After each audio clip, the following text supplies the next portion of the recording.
절대 그냥 단순히 염증이라고 생각하시면 안 됩니다. 그렇게 하면 생각보다 빠르게 좋아져요. 즉, 혈액순환 장애입니다.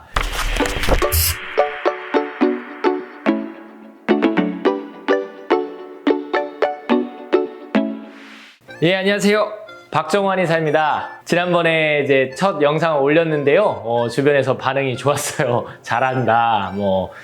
또 도움이 되는 이야기가 많았다. 그래서 너무 감사드리고요. 오늘은 팔꿈치 통증을 좀 먼저 말씀을 드리려고 합니다. 엘보우라고 많이 부르죠. 이 테니스 엘보우, 이렇게 또 골프 엘보우 얘기를 하는데, 우리가 이제 정식 용어는 아니지만 보통 테니스 엘보우라고 하는 거는 바깥쪽 외측 상가염을 얘기를 하고, 골프 엘보우라고 하는 거는 내측 상가염이라고 얘기를 하죠. 근데 치료 방법은 거의 동일해요. 제 이제 지론이기도 한데, 이 엘보우는 절대 그냥 단순히 염증이라고 생각하시면 안 됩니다. 이게 무슨 얘기냐? 자, 우리 시청자분들께서도 한번 자기 손을 보고 한번 해보세요. 이렇게 팔을 걷어 보시고, 주먹을 쥐면 올라오는 근육이 있죠. 그리고 주먹을 쥐고 안으로 구부려도 움직이는 근육들이 있고요. 또 손가락으로 움직여도 움직이는 근육들이 있어요. 자, 이런 것들이 다 손목과 손가락을 쓰는 근육들이 어디에 붙냐면 다 우리 엘보우가 생기는 이 팔꿈치 바깥쪽과 안쪽에 붙습니다. 그래서 이 손가락과 손목을 움직이는 근육들이 굳는다면, 즉 근육의 길이가 짧아져서 잘 늘어나질 못한다면, 또는 너무 늘어나 있어서 근육이 질겨져 있다면 어떤 현상이 일어나느냐? 자, 이렇게 한번 생각을 해보세요. 우리가 벽지가 있어요. 벽지가. 그 벽지에 끈끈이를 붙였어요. 끈끈이. 그리고 잡아당겨요. 벽지가 들뜨겠죠. 그런 현상이 이 팔꿈치에서 나타나고 있는 상황인데, 들뜬 벽지에 암만 접착제를 붙여봐야, 접착제를 발라봐야 그 벽지가 완전히 회복이 되려면 결국 그 잡아당기고 있는, 장력을 만들고 있는 그 끈끈이가 풀려야겠죠. 그렇지 않고서 계속 벽지 들뜨네 하면서 접착제를 발라봐야 효과가 없다는 뜻이에요. 근데 우리 몸에서는 그 끈끈이 역할을 하는 것이 바로 이 단축되어 있는, 굳어 있는, 기능을 잃어버린 근육이라는 뜻이에요. 그래서 지금 팔꿈치가 아프신 분이 있다면은 먼저 이제 체크를 좀 해보고, 그 다음에 제가 여기에 맞는 근육을 마사지, 지압하는 방법을 알려드릴 건데요. 근육만 풀리면 근육이 힘줄이 돼서 뼈에 붙는 그 골막의 들뜸이 좋아진다. 그 골막이 다시 원래대로 회복이 되면은 팔꿈치는 자연스럽게 안 아프게 된다. 이걸 정리를 해서 말씀을 드리도록 하겠습니다. 자, 먼저 지금 팔꿈치가 아프신 분들은 정확하게 어떤 근육이 문제인지 한번 찾아볼 필요가 있어요. 그래서 저를 한번 따라서 한번 해보시기 바랍니다. 다른 사람이 있으면 같이 하시면 좋은데, 일단 주먹을 혼자서 꽉 쥐어 보시거나 아니면 다른 사람과 악수를 한번 해보십시오. 그랬을 때 팔이 아픈지를 한번 확인을 해보세요. 만약에 주먹을 꽉 쥐거나 악수를 했을 때 아프다, 그러면은 이 바깥쪽에 있는, 우리가 손등을 들어 올리고 또는 손가락을 들어 올린다라는 개념의 신근, 그 근육이 문제가 있는 거예요. 그거는 이 외측 바깥쪽 엘보우 부위에 붙습니다. 그래서 주먹을 쥘 때 아프다, 악수를 할 때 아프다면 그 바깥쪽에서 조금 아래쪽을 잘 보시면은, 우리가 주먹을 쥐거나 악수를 쥘 때 볼록볼록 올라오는 근육이 있을 거예요. 그 근육을 이렇게 손등을 바깥쪽으로 해서 엄지로 한번 문질러 보세요. 혹시 많이 아프십니까? 많이 아프시면 그 근육에 문제가 있는 거예요. 아 소리가 날 때까지, 또는 뼈까지 만질 정도로 꾹꾹꾹꾹 눌러서 풀어줘 보세요. 한 30초에서 1분 정도 풀고 조금 쉬었다가 다시 또 한번 문질러 보시고, 그 다음에 다시 한번 주먹을 쥐어보세요. 주먹을 쥐거나 악수를 한번 해보세요. 통증이 감소하나요? 그렇다면 그 근육이 문제이었다는 뜻이죠. 물론 정도가 좀 심각하거나 기간이 오래되면 이 겉에 있는 근육뿐만 아니라 뼈에 붙는 속에 있는 근육들까지 문제가 있을 수 있어요. 그런 때는 더 꾹꾹꾹 눌러줘야겠죠. 깊이. 또는 바닥에 내려놓고 팔등을 이용해서, 손날을 이용해서나 팔날을 이용해서 풀어주는 방법도 좋습니다. 만약에 여성분이라서 나는 손가락에도 힘이 없어 하시면 가족들의 도움을 받아서 푸는 것도 괜찮겠죠. 저는 이런 식으로 또 얘기를 해요. 아이고, 우리 환자 중에 팔꿈치 치료를 받는 분이 있는데 왜 이렇게 안 나사, 이런 생각이 들 때마다 박 원장 욕하지 말고 바로바로 문지르세요. 생각날 때마다 아플 때마다 문지르시면 점점 좋아집니다. 이렇게 설명을 드리기도 하는데 그렇게 하면 생각보다 빠르게 좋아져요. 제 개인적인 경험으로는 15년 정도 된 자전거를 타시다가 발생해서 15년 된 테니스 엘보 통증이라고 하는데 이렇게 알려드렸어요.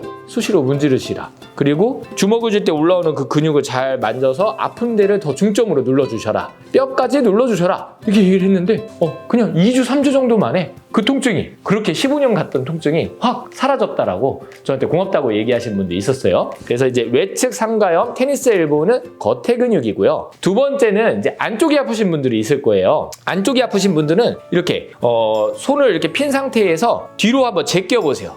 쭉 완전 신전이라고 하는데 이렇게 했을 때 아프다 그러면은 이 근육이 안쪽에 있는 손바닥을 구부리는 그 근육이 짧아져 있는 사람이에요. 그래서 그 근육을 늘리니까 골막이 들뜨니까 여기가 아픈 거예요. 그러면 여기도 마찬가지로 아픈 부위보다 조금 더 밑에 보면은 우리가 주먹을 이렇게 쥐거나 이렇게 안쪽으로 할 때 볼록볼록 올라오는 근육이 있거든요. 그 부위를 한번 눌러보세요. 밤톨만한 게 느껴지기도 하고 또는 그거보다 조금 더 위에가 아프다 또는 그거보다 더 바깥쪽이 아프다 이런 분들도 있을 거예요. 하여간 아픈 데를 중점적으로 눌러주시고 이것도 역시나 뼈까지 깊이 눌러주시는 게 좋습니다.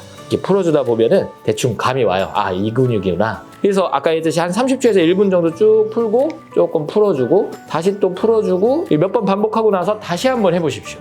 지금 아마 영상 보시는 시청자분 중에 진짜 신기하게 내 안쪽 아픈 게 좀 줄어드네? 이렇게 얘기하시는 분이 있을 거예요. 그렇게 하시면 돼요. 아주 간단합니다. 그 다음에 이제 세 번째 마지막은요. 짚을 때 아프다는 사람이 있을 수 있어요. 뭔가 이렇게 짚고 일어설 때 아파요 라는 분이 있어요. 그러니까 약간 손목을 구부린 상태에서 짚고 일어날 때 아프다는 분이 있으신데 그런 분들은 또 여기 회내 방형근이라고 하는데 이 요골과 척골 사이에 이어주는 그 근육이 좀 굳어있는 분들도 있어요. 간혹 있습니다. 그런 분들은 이제 여기 다 풀고도 아프다. 그렇다면은 이쪽을 중점적으로 그냥 이렇게 네모 형태로 문질러 주시면 됩니다. 만약에 이 근육을 문질렀는데 뭔가 좀 딱딱하게 느껴지는 게 있고 그걸 또 풀었더니 좋아졌다. 그러면 실제로 그 근육에 문제가 있었다는 뜻이에요. 그래서 이렇게 잘 풀어주시면 됩니다. 간단하죠? 뭐 어려운 거 없잖아요. 아픈 데 찾아서 문지르면 되는 건데 왜 문지르면 좋아지는 거예요? 이거 못 믿겠는데? 왜 그렇죠? 이렇게 되면은 이제 제가 말씀드릴 수 있는 게 모든 근육은 일을 하거나 활동을 하면은 피로가 쌓여요. 모든 근육은 피로가 쌓이는데 그 피로가 회복이 되려면 적절하게 영양소와 깨끗한 산소를 품고 있는 혈액이 잘 가야 됩니다. 대체로 엘보가 오래 가는 사람들은요. 심장에서 출발한 혈액이 손끝, 발끝, 팔꿈치 끝까지 잘 안 간다는 뜻이에요. 즉 혈액순환 장애입니다. 그러니까 어떻게 하는 게 좋겠어요? 몸을 따뜻하게 하는 게 좋겠죠. 샤워를 해주는 게 좋겠고 지금 당장 다친 그런 급성적인 부상이 아니라면 예를 들어 이제 72시간이 지났다면 무조건 따뜻하게 해주는 게 좋습니다. 핫팩, 찜질, 파라핀 이런 치료를 통해서 좀 혈액이 잘 돌게 해주면 이게 나아져요. 그래서 원장님 저는 왜 이렇게 치료가 더뎌요? 잘 안 낫나요? 이렇게 질문하시는 분들은 제가 여러 가지 진찰을 통해서 말초 혈액순환 기능이 떨어졌는지 아니면 혈액이 잘 못 가는 그런 혈관이 수축되어 있는 그런 조건이 있는지 진찰을 통해서 그것을 해결을 해드리게 같이 합니다. 팔꿈치에 그냥 단순히 침치료나 물리치료뿐만 아니라 부항치료뿐만 아니라 그런 식으로 말초 혈액순환까지 도와준다면 완전히 또 좋아질 수가 있겠죠. 그리고 테니스 엘보나 골프 엘보를 오래 앓으신 분들은 본인이 체감적으로 알고 있을 거예요. 잠 많이 못 자고 몸이 피곤하면 더 아프다 이렇게 얘기하실 거예요. 맞아요. 그게 바로 근육의 회복이 늦어졌기 때문입니다. 그래서 단순히 어떻게 보면 말초 끝이니까 여기만 염증만 억제하면 될 것 같다 이렇게 하지만 사실은 이 부상을 치료하는 거는 결국 내 몸이에요. 내 몸. 내 심장에서 출발한 혈액이 신선한 산소와 에너지를 가지고서 여기에 근육의 피로를 다 대사를 해줘야 된다는 거죠. 그러니까 제가 항상 얘기하듯이 좋은 거 먹고 잘 자고 혈액순환 도와주는 게 이 팔꿈치 통증에도 당연히 도움이 된다. 마지막으로요. 우리의 팔꿈치는 해부학적인 자세가 있어요. 해부학적인 자세. 뭐냐면 뼈가 가장 편안한 상태로 정렬되는 자세가 있는데 그게 이걸까요? 이걸까요? 의학적인 용어로는 회내라고 하고 회외라고 하는데 우리가 보통 잠잘 때는 어떻게 주무시죠? 사람마다 다 다를 테지만 어떤 분들은 대부분 이렇게 팔을 모으고 자거나 웅크리고 잔다 이런 분들 많으실 거예요. 그런데 해부학적인 자세는 사실 회 외에 손바닥이 앞으로 보이는 이 자세가 맞아요. 이게 견갑골도 펴지고 어깨도 제대로 펴지고 요골과 척골이 제 위치에 있는 그런 자세거든요. 그러면은 결국 이게 왜 중요하냐면 해부학적인 자세로 휴식을 취하면 근육이 최대한 자기 위치에서 편안하게 쉴 수가 있다는 뜻이에요. 그런데 회내라고 하죠. 이런 자세, 이런 자세는 뭐 우리가 보통 팔짱을 낀다든지 잘 때 이렇게 웅크리고 잔다든지 일할 때 이렇게 일하는 사람 없죠. 다 손등이 위로 오게 해서 글을 쓰든지 컴퓨터 자판을 칠 거 아니에요. 이 자세가 정상인데 이 자세로 한다는 것 자체가 벌써부터 근육이 땡기기 시작한다는 뜻이에요. 그러니까 골막이 들뜨겠죠. 그래서 팔꿈치가 안 좋은 분들은 사실은 쉴 때 확실히 해부학적인 포지션, 이렇게 손바닥이 앞으로 보이는 자세로 휴식을 취해주는 게 좋습니다. 저는 이렇게 피니까 좀 불편한데요. 그런 경우는 이두근이나 전완에 있는 근육들이 좀 굳어있는 경우가 많기 때문에 살짝 베개 같은 걸 받쳐서 약간 구부리면 좀 더 편해질 수가 있겠죠. 이렇게 휴식 시간 때 어떤 포지셔닝을 취하느냐에도 내 팔꿈치에 영향을 미쳐서 결과적으로 골막이 들뜨는 것을 예방할 수 있다. 오늘은 여기까지입니다.